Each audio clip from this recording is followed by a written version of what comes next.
Greetings shippers, welcome back, and it's time to take a look at a ship from the MCU that has been long requested, and because of recent films at the time of this recording, it's very much on people's minds. It is one of the more prominent and well-known ships in the MCU. It's Thorki, also known sometimes as Thunderfrost, the pairing of Loki and Thor. Now this ship tends to produce a very visceral reaction for reasons that we will explore later on in this video. For that reason, it is important to note that this channel is all about examining ships from all sides, pros, cons, and not about bashing or anything like that, shippers or their ships. So please bear that in mind as we go forward, because this is a fascinating ship to examine. The comments can be a fun place, I swear. Now we've talked about some Loki pairings on this channel before, back when we did FrostIron, so if you missed that, then please check that out. I'll put the link below, or you can click the card. Now because Infinity War came out so recently at the time of this recording, I will issue a small spoiler warning, just in case. We may touch upon some things, or there may be some hints or intimations that will make certain events clear that you may not want spoiled for you. So if that's the case, maybe wait till after you see it to watch this video. Speaking of calls to action, please subscribe if you're not already and hit that bell notification. It really does help, and you will actually get notified when videos are posted.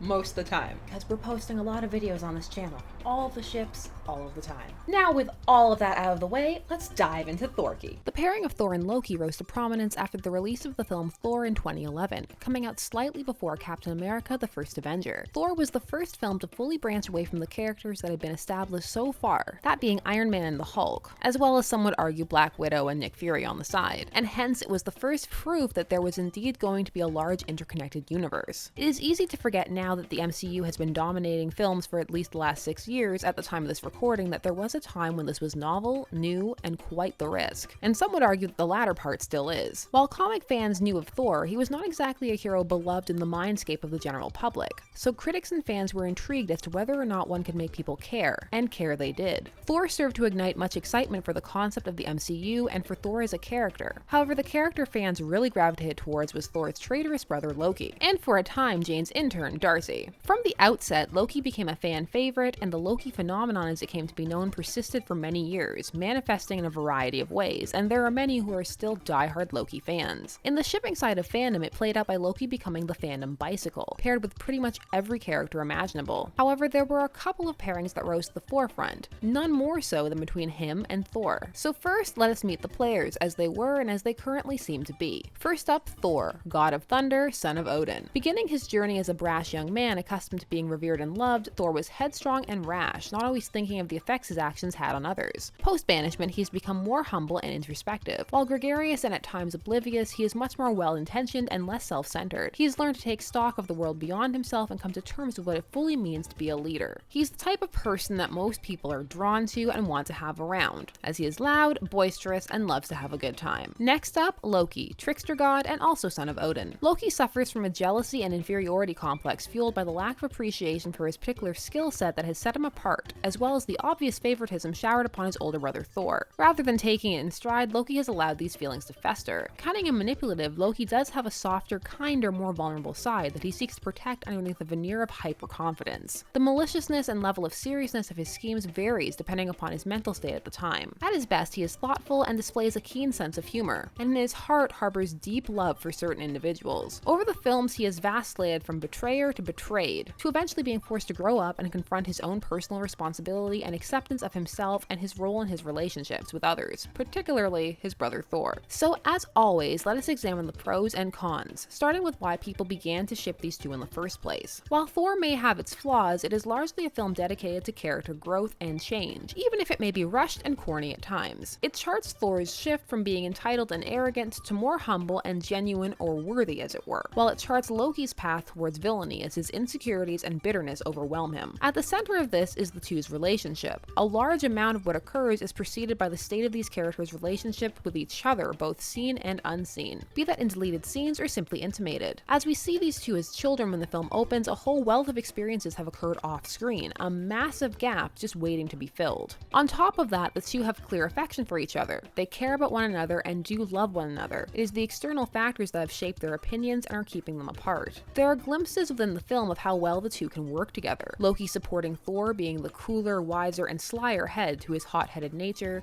Thor pulling Loki out of the shadows with his more gregarious nature, brawn and magic paired together, an appealing contrast that played out in their physical appearance from hair color to clothing, an aesthetic that appealed to many. While the two have many opposing traits, some shippers feel they could actually become quite complementary, and that so much of their conflict was based off of misunderstanding, with the tag Odin's A+ parenting being a popular one used in fics, as many feel a lot of the events that occurred could have been avoided had Odin been a better parent. The pairing also has a decent amount of built-in angst that the characters need to work through, which is appealing for many shippers, for while it has been made clear that the two can function, there are obstacles that need to be overcome. Yet despite this, the two have a unique bond, an experience that sets them apart from other characters, a bond that persisted as the films went on, with Thorki continuing to be quite popular through the Avengers and Thor 2, as it was clear that Thor yearned to reconnect with his brother, and that on some level, Loki did as well, and was in some ways potentially trapped by his trickster persona, as well as at times being controlled depending upon the film. As essentially gods, the two operate on a different time scale, which some shippers took to mean that their actions would resonate differently with them than with other people, especially the rest of the Avengers. Thor 3 very much played into this idea, with actions being cast aside and betrayals being treated more like pranks,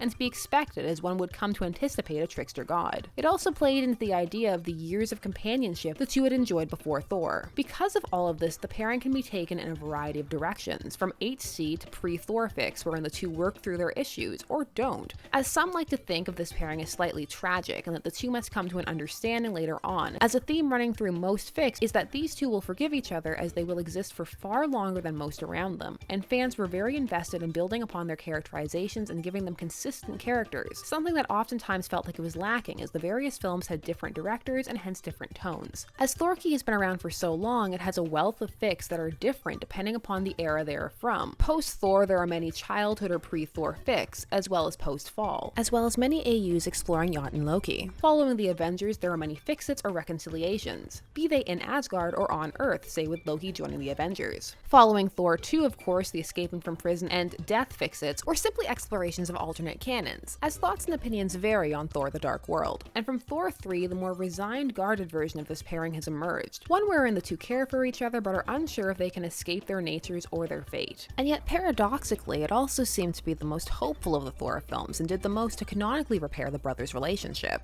And with Infinity War and onwards, the fics will merge and change again as necessary. Indeed, hardcore shippers will not be deterred by the events of Infinity War, as the Thor canon in the MCU has always had a long history of intricate AUs. While some may proclaim the ship to be dead, others will live in hope, though it is possible that it may begin to wane. There are as ever a wide range of missing scenes, as many were intrigued by this relationship and felt it deserved more screen time or at least development than was shown. Works will also dive into the mythological, incorporating narrative points from myths, such as Loki's children or past pranks. Many work his lips being sewn shut into his punishment, taking it one step past the muzzle. While there is of course a healthy amount of dark fics out there, a good amount of shippers are building upon the clear understanding the two shared, that was rarely glimpsed, instead buried beneath angst, lies, and betrayal. For drama lovers, it has much to offer, and being so large, it boasts a wide array of other genres such as fluff. So there really is something for every type of shipper. It must also be noted that some were initially drawn to the ship due to how attractive they found one or both actors. This, coupled with the complementary contrasting aesthetics, was enough to draw many to this pairing, particularly those who joined via art or manips rather than the source material itself. Now, of course, as with any ship, there are cons, and with this ship, they extend beyond the usual chemistry or lack thereof based objections. However, let us start with those and work our way to this ship's main counter-argument. When it comes to these two, there is a long history of betrayal and hurt that many feel is not conducive to a relationship,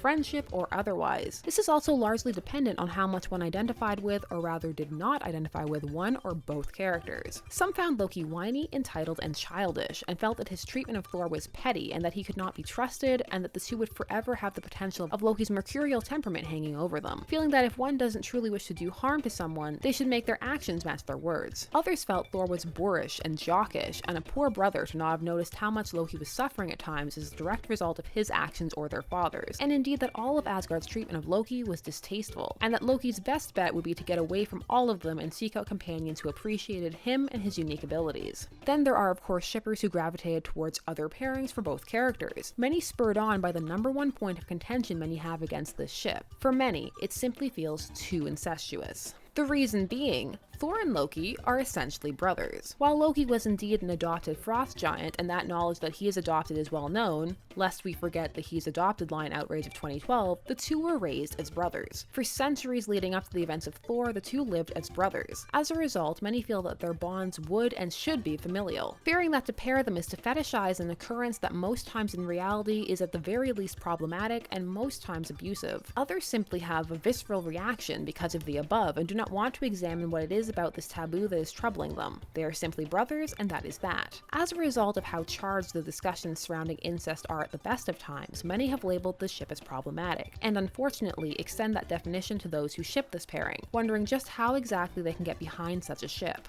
To which shippers have many varied replies, the most common being that they aren't actually brothers. The lack of biological relation goes a long way to make this ship less unsettling for certain shippers. Others examine the ship from a more mythological perspective, namely that the two are gods, and like vampires or any creatures that live essentially forever, rules of morality would not be the same as our earthly standards, pointing out that in many myths, incest was a common feature, although that is not overly the case with Teutonic myth from which Thor is sourced. Others are able to disassociate from their fictional proclivities and their real-world ones. These shippers want to explore the story and the chemistry/tension between these characters because they feel that their relationship is the most interesting, and the brother factor is not much of one. This can then be combined with some of the above rationales. Indeed, in some fics, the fact that they are brothers is rarely mentioned, but at the same time, in other fics, it can be utilized as a kink. For the latter, people again bring up escapism, or fiction as a safe space to explore multiple different fantasies that have more to do with exploring a scenario than an actual desire to experience what is occurring within the story.